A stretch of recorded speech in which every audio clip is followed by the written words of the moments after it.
Hola, soy Mauricio José Schwartz y esto es El Rey va desnudo y esto es un mango, es un señor mango, un mangazo.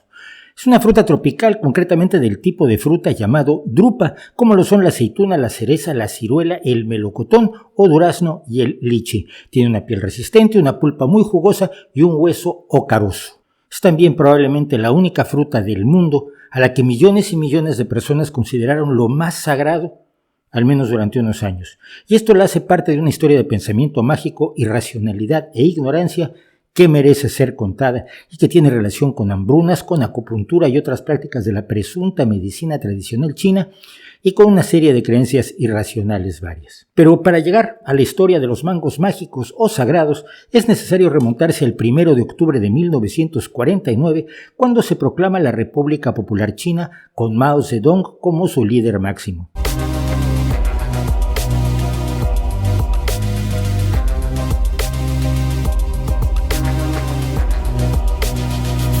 Mao era un líder político y militar que comenzó su carrera como demócrata, pero para 1920 se había convertido en marxista convencido y en 1927 inició un movimiento militar que triunfó 22 años después como la segunda gran revolución marxista después de la soviética. No deja de ser curioso, y guardemos el mango por un momento, que ya llegaremos a él, que las revoluciones marxistas iban a darse por parte de los obreros industriales, pero las dos más importantes ocurrieron en sociedades rurales, en Rusia y China, y después vinieron en otras sociedades igualmente rurales como las del sudeste asiático o Cuba. Mao Zedong emprendió inmediatamente la colectivización del campo y el combate contra los contrarrevolucionarios reaccionarios burgueses que quedaban, antiguos terratenientes, nobles y gente que había tenido poder político y económico, y también contra algunos que simplemente eran disidentes. La colectivización del campo costó aproximadamente 1 millón de muertes y la lucha contra la contrarrevolución unas 800,000 más que Mao consideraba, y así lo dijo, muertes necesarias. Quizás el primer elemento claro de pensamiento mágico en el universo conceptual de Mao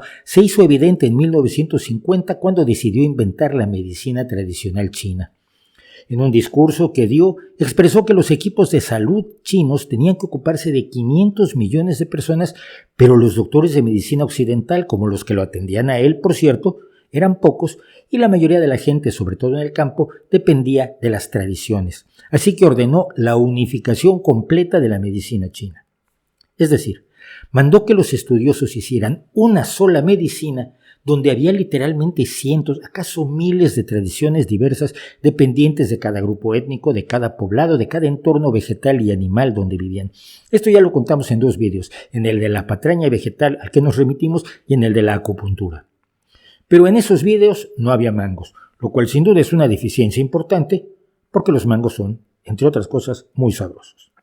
El liderazgo de Mao al frente de China fue enormemente errático y se basó cada vez más en un culto a la personalidad que fue convirtiéndolo en un dios viviente. Esto ha pasado en muchas sociedades cuando un gobernante civil de alguna manera sustituye la figura del emperador que antes se consideraba un dios, la gente pasa a considerar al nuevo gobernante como un dios. Pasó con Stalin y ha pasado con muchísimos otros. Lo que dijera Mao era ley, como dice la canción mexicana del rey, y la adoración popular de la que fue objeto fue alimentada cuidadosamente por él mediante sus textos, sus escritos y sus discursos. Y esto es muy importante por los mangos, que no me olvido de los mangos, pero el camino del mango es largo y lleno de sorpresas, como diría Confucio. Como ejemplo de esta situación errática, en 1956 Mao lanzó el movimiento de las 100 flores, qué bonito, ¿no?, para promover la crítica y la participación de la gente en las decisiones de gobierno, algo absolutamente admirable. El problema es que le sorprendió que tantas personas fueran críticas del régimen y sobre todo de su propio liderazgo, así que en 1957 se acabaron las flores y quienes habían hablado con la libertad a la que los había invitado Mao descubrieron que fueron después perseguidos y también ejecutados a invitación de Mao. Los que escaparon aprendieron a callar con profunda convicción como callan las flores.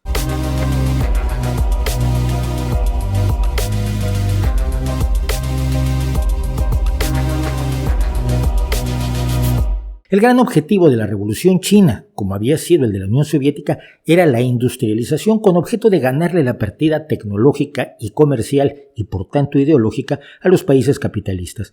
Para financiar la industrialización que soñaba, Mao decidió que tenía que terminar con las pequeñas propiedades de campesinos, estableciendo el monopolio estatal de la agricultura y creando comunas campesinas que, creía él, podrían compartir herramientas y animales de trabajo, además de crear un sólido sentido de clase y una vocación revolucionaria vigilada por la estructura del Partido Comunista. Esto también había ocurrido en la Unión Soviética, por supuesto, y también es importante para el tema de los mangos. Los campesinos iban a crear la riqueza necesaria para lo que Mao, que en cuanto a metáforas no era manco como lo demostró con las 100 flores, llamó el gran salto adelante. En 15 años, China pasaría de ser una nación agraria a una potencia industrial que sobrepasaría al Reino Unido, y así lo anunció a todo el país en 1958 entre el júbilo popular. Dos medidas orientadas al campo fueron la base del desastre que vendría. La primera, la aplicación de las teorías lamarquistas y caprichosamente anticientíficas del agrónomo soviético Trofim Denisovich Lysenko, de quien ya hemos hablado en otro video. Lysenko, junto con un filósofo de nombre Isaac Israelevich Prezent, que hacía filosofía marxista de la biología, crearon una fantasía genética marxista que afirmaban era más cierta que la genética burguesa de Mendel y Marx, y los resultados fueron atroces en cuanto a pérdidas de cosechas. Una de las barbaridades más brutales de Lysenko, entre otras como por ejemplo arar hasta 2 metros de profundidad para que las plantas plantadas a 2 metros de profundidad tuvieran raíces más grandes, cosa que no ocurría, fue sembrar las plantas muy cerca unas de otras, a diferencia del espaciado que los campesinos tradicionalmente habían descubierto que era el adecuado para que las plantas prosperaran. La teoría de Lysenko, que no era biólogo, y de Prezent, que además de no ser biólogo era filósofo, era que las plantas de la misma especie no competían entre sí, solidaridad de clase se llama, así que podían plantarse muy cerca unas de otras, aprovechando mejor la tierra. Esta idea, por cierto, colaboró a la gran hambruna soviética de 1932-1933, que mató a varios millones de personas, sobre todo en Ucrania y en Kazajstán. Aún así fue adoptada alegremente por Mao a niveles tales que se promovió una competencia entre comunas para ver quién sembraba más cerca sus plantas. Las plantas, por supuesto, germinaban a gran velocidad porque dependían de los nutrientes de las semillas, pero luego para crecer con los nutrientes limitados por la sobrepoblación de ejemplares, la productividad del campo caía, lo cual por supuesto no afectó a los mangos que se producían sobre todo en la India, en Filipinas y en países hispanoamericanos a los que llegó precisamente desde la península índica de la que el mango es originario.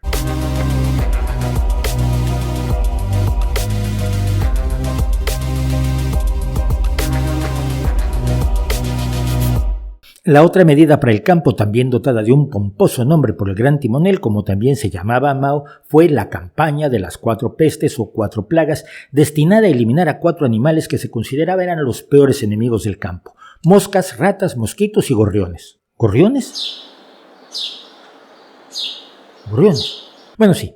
Cuando uno siembra, los gorriones se comen parte de la semilla, así que había que acabar con ellos porque eran enemigos de la clase campesina. Solamente un ornitólogo y ecólogo científico tuvo el valor de oponerse a la masacre de gorriones, Zhou Xincheng, que trató de convencer a la directiva del país de que esta medida era un error, pues los gorriones, más que semillas, se comían después a las plagas que atacaban a los campos cultivados chinos.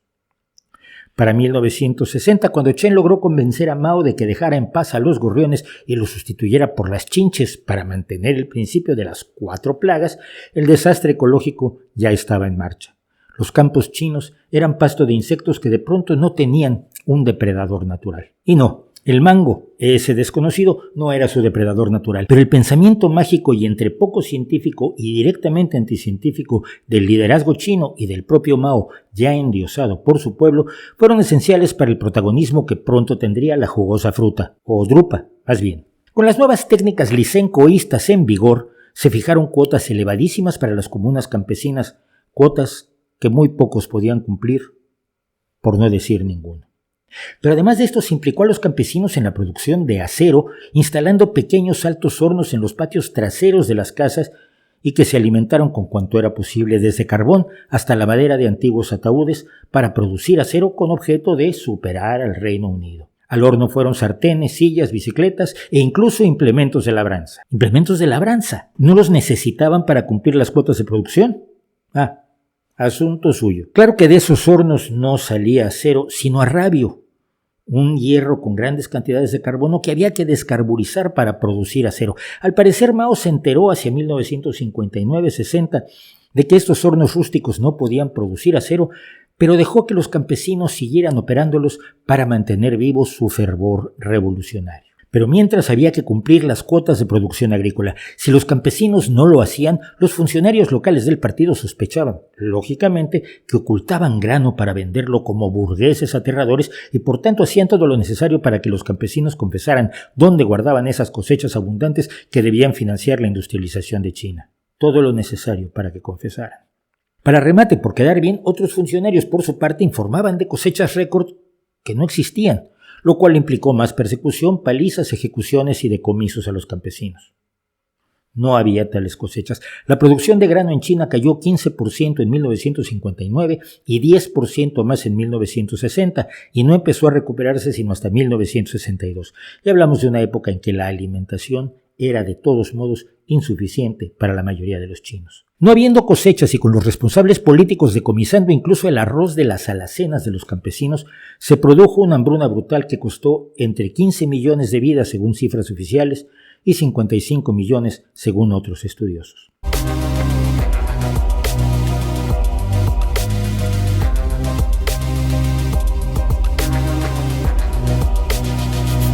Aunque el gran salto adelante siguió hasta 1962 como un plan de 5 años que era, en 1959 Mao cedió gran parte del poder de toma de decisiones día a día a otros líderes más pragmáticos y conservadores como Liu Shaoqi y Deng Xiaoping.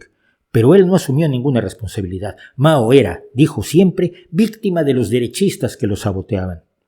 Y como líder militar que era, empezó a planear su siguiente batalla que lanzó en 1966 con otro nombre rimbombante.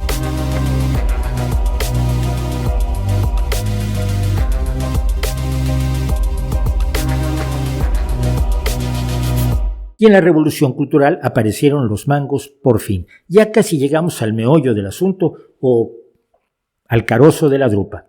Mao convocó a jóvenes estudiantes que se erigieron en guardias rojos para que defendieran a China de los burgueses liberales reaccionarios de derecha que amenazaban a la revolución y para rebelarse contra las autoridades.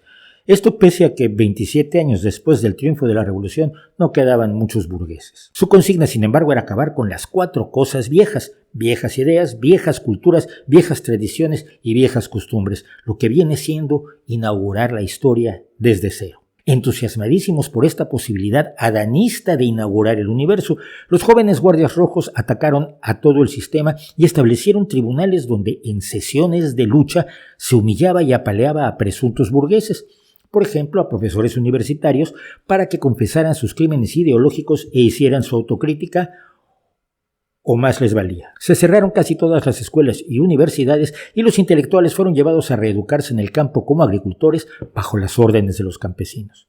La herencia cultural china fue prácticamente demolida como las cosas viejas y el caos económico y social se apoderó del país. De nuevo murieron otros muchos ciudadanos chinos con estimaciones que van entre los cientos de miles y varios millones. El propio Zhou Xincheng fue declarado delincuente en 1966 por haberse opuesto a la campaña contra los gorriones del Gran Timonel. Se le dijo que las aves son animales públicos del capitalismo, se le quitaron sus credenciales académicas, se le obligó a usar un distintivo que lo identificaba como reaccionario, se le puso a fregar pisos y limpiar inodoros, se le mantuvo en aislamiento y se confiscaron todos sus bienes. No se le reinstaló sino hasta 1970 y hoy se le considera uno de los principales ornitólogos de China. Pero hacia 1968 el país ya estaba de cabeza y los guardias rojos de Mao se habían dividido en facciones que luchaban entre sí sin hacer caso a nadie. Mao decidió enviar a 30.000 obreros de distintas fábricas a la Universidad de Tsinghua en Beijing para enfrentar a los estudiantes que se rindieron después de una lucha que dejó varios muertos y cientos de heridos. El día anterior a esta rendición, el 4 de agosto de 1968, el ministro de Exteriores de Pakistán le había regalado al camarada Mao, ahora sí, una caja de mangos. Y a Mao no le gustaban los mangos. Así que se le ocurrió mandar a su guardaespaldas Wang Dongxing a que le regalara los mangos a los trabajadores que habían tomado la Universidad de Tsinghua. Y fue el infierno mangoístico. Los trabajadores que venían del norte de China, donde nunca se había visto un mango ni cosa parecida, se quedaron pasmados. Pasaron la noche viendo y tocando los mangos y preguntándose qué significado tenía el regalo, porque debería tener un simbolismo. Mao no actuaba porque sí. Finalmente decidieron que Mao se había sacrificado por ellos al negarse a comer la fruta porque amaba mucho a los trabajadores. Adornaron entonces los mangos con un listón que decía: deseamos respetuosamente la vida eterna al presidente Mao. Pocos días después, el 26 de agosto, Mao declaró que los trabajadores deberían ser los líderes en todo, desmantelando a sus guardias rojos. Los trabajadores eran felices, eran los líderes del país y les habían dado mangos. Los trabajadores llevaron los mangos a sus fábricas, un mango por fábrica, dudando después si debían repartirlos entre los trabajadores y comérselos o conservarlos. Todos decidieron conservarlos. Unos los pusieron en formaldehído que sacaron de los dispensarios médicos, otros los cubrieron de cera o los colocaron en relicarios de cristal. Se empezaron a hacer réplicas de cera que se repartieron como símbolos entre los trabajadores.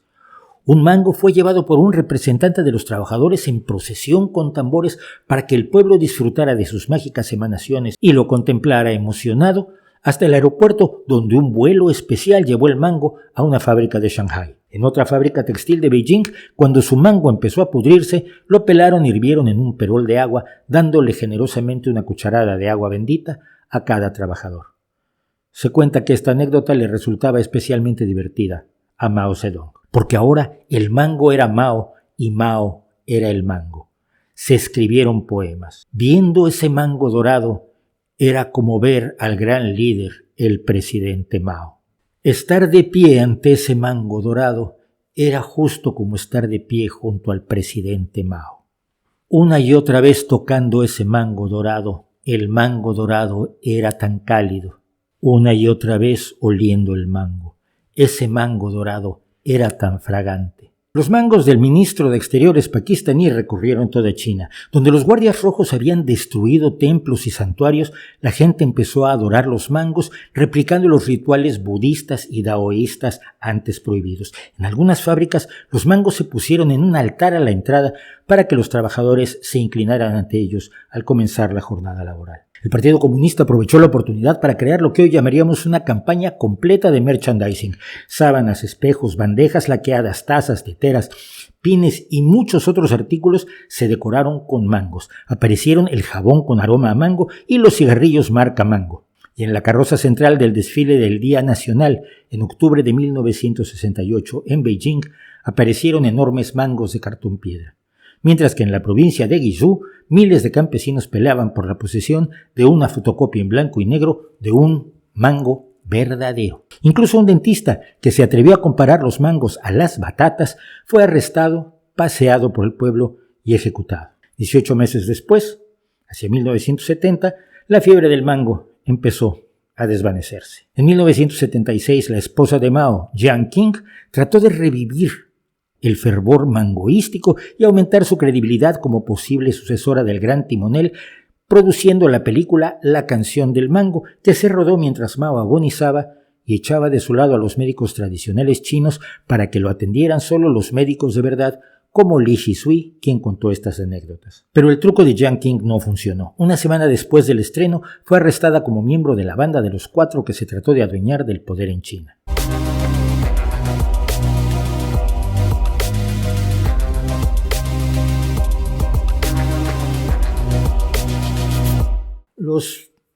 Los mangos mágicos de Mao son también mangos trágicos. Hablan de cómo se puede tratar de llevar a una sociedad a una situación mejor, con base en el engaño, aprovechando sus supersticiones y animando su pensamiento mágico en lugar de promover la educación, la información y el pensamiento crítico. El caso de los mangos de Mao no es único, ni sus mecanismos son privativos del marxismo-leninismo o de la izquierda, sino que son ejemplos de cómo el autoritarismo depende del control no tanto de las vidas y cuerpos de sus adeptos, o no solo de eso, como de sus mentes, de la capacidad de hacerles creer todo tipo de falsedades, desde la medicina tradicional china hasta los poderes mágicos de los mangos.